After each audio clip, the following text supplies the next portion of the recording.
பதினெண் சித்தர் போற்றிகள். இன்றைய பதிவில் நாம் பதிவு செய்ய இருப்பது சாமை அரிசி மற்றும் திணை அரிசி இவற்றையுடைய நன்மை தீமைகளை பற்றி பதிவு செய்ய இருக்கோம். நம்ம சேனலுக்கு நீங்கள் புதிய நம்பர் இருந்தால் சப்ஸ்கிரைப் பண்ணிக்கோங்க, பக்கத்தில் ஒரு பெல் பட்டனையும் அழுத்திக்கோங்க. அடுத்து போடக்கூடிய வீடியோக்கள் சித்தர் பாடல்கள் உடனுக்குடன் வரும் விளக்கத்துடன். இப்போ சமீப காலமாக இந்த சிறு தானியங்கள் சாப்பிட்டு கொண்டு வளருவதும் சிறுதானிய அங்காடிகளும் சிறுதானிய சிற்றுண்டிகளும் பண்டங்களும் அதிகரித்து வருவது ஒரு சந்தோஷமான விஷயமாக இருந்தாலும் எது யாருக்கு அப்படின்ற ஒரு விஷயம் சரியான விளக்கம் இல்லாமலும் புரிந்துணர்வு அண்டர்ஸ்டாண்டிங் இல்லாமல் இருக்கிறது தான் ஒரு வேதனைக்குரிய விஷயந்தான். கேழ்வரகு சாப்பிட்றோம், அது களியிலே போயிடுது. ஆனால் அந்த கம்பு அப்படின்னு எடுத்தோம்னா அது நம்ம உடலுக்கு நமைச்சலை தரும். அது நல்லது தான், இருந்தாலும் அதில் ஒரே ஒரு கெட்ட விஷயம்னு பார்த்தோம்னா நமைச்சல் உடல் இருக்கவங்களுக்கு ஆகாது. அது ஒன்று தான். அதை தவிர இது எல்லாமே நல்லது தான் செய்யும். எனக்கு ஸ்கின் அலர்ஜி இருக்குது, சோரியாசிஸ் இருக்குதுன்னு நினைக்கிறவங்க அதை கம்பை விளக்கிக்கணும். இந்த மாதிரி சாமை அரிசி சாப்பிட்டா நல்லது, திணை அரிசி சாப்பிட்டா நல்லது, குதிரைவாளி நல்லது, இப்படி சொல்லிகிட்டே போகலாம். எல்லாத்துலேயும் ஒரு நன்மை ஒரு தீமை இருக்க தான் செய்யும். அந்த வகையில் சாமை அரிசிக்கும் திணை அரிசிக்கும் இன்றைக்கி நான் பதிவு செய்கிறேன். அடுத்து வரக்கூடிய காலங்களில் மற்ற அரிசி வகைகளை பார்ப்போம்.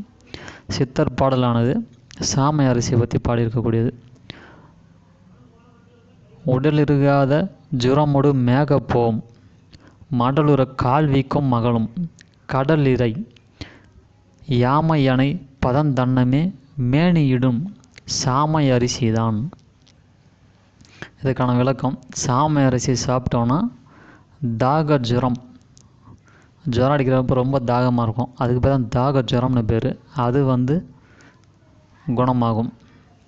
கால் வீக்கம், ரொம்ப நேரம் நின்று இருந்தால் கால் வீக்குது, கொஞ்சம் நடந்தால் கால் வீங்குது, நான் ஒரு நோயாளி, கொஞ்சம் நடந்தால் எனக்கு கால் வீங்கிடும், என்னான்னு தெரியல, மருந்து சாப்பிட்டுதாங்கன்னு நினைக்கிறவங்க தாராளமாக சாப்பிட்லாம். கால் வீக்கத்தை குணம் பண்ணும்.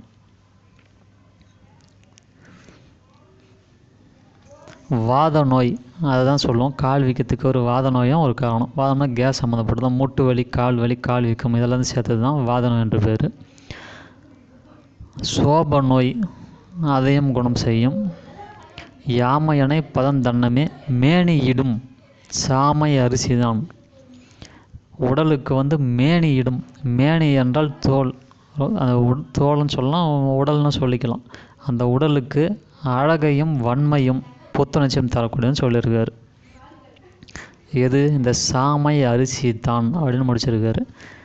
இந்த சாமை அரிசி தாக ஜுரம், மேக நோய், வாத நோய், கால் வீக்கம், சோப நோய் இது எல்லாத்தையும் போக்கி சரீரத்துக்கு வன்மையும் அழகையும் ஆரோக்கியத்தையும் தரக்கூடியது. அதுக்கடுத்ததாக திணை அரிசி. திணை அரிசிக்கான பாடல்: சன்னி ஜுரமின் தனிவம் வாதமும் போகும், துன் பித்தத்தை மிக தூண்டிவிடும், தின்ன பிணையும் பசியாம் பெருவீக்கம் நீங்கும், திணை அரிசியின் குணத்தை தேர். இந்த திணை அரிசி சாப்பிட்றதால ஜன்னி சுரம் மைந்தா தனி வாதமும் போகும்.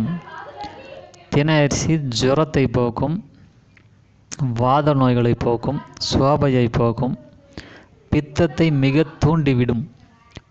பித்தத்தை அதிகரித்து விடும் இந்த திணை அரிசி. பித்தம்னா உஷ்ணம்னா சூடு, அவ்வளோதான். சூடு சம்மந்தப்பட்ட, அது நம்ம பாஷைக்கு ஹீட் ஆகி போச்சுன்னு சொல்லுவோமே, அதுதான். இது கொஞ்சம் ஹீட்டு தான். தின்ன பிணையும் பசியாம் பெருவீக்கம் நீங்கும், திணை அரிசியின் குணத்தை தேர். பசியையும் உண்டாக்கும். தின்ன பிணையும் பசியாம், இதில் ஒரு ரெண்டு விஷயம் நமக்கு பார்த்து செய்ய வேண்டியது. ஒன்று, பித்தத்தை அதிகரிக்கும், உடலுக்கு உஷ்ணத்தை தரும். இரண்டாவது பசியை அதிகரிக்கும். இது ரெண்டு தான். எனக்கு பசி எடுக்கிறதே இல்லை, நாங்கள் சரியாக சாப்பாடே இறங்கலாம் நினைக்கிறவங்க தாராளமாக சாப்பிட்லாம். உஷ்ணத்தை தணிக்கிறதுக்கு அதுக்கு தேவையான மாதிரி பனங்கல்கண்டு இந்த மாதிரியான விஷயங்கள் நமக்கு தெரிஞ்ச சோற்று கற்றாழை சாறு இந்த மாதிரி கொஞ்சம் சேர்த்துக்கிட்டோம்னா இதோட வீரியங்கள் குறையும், நன்மை மட்டும் நமக்கு கிடைக்கும்.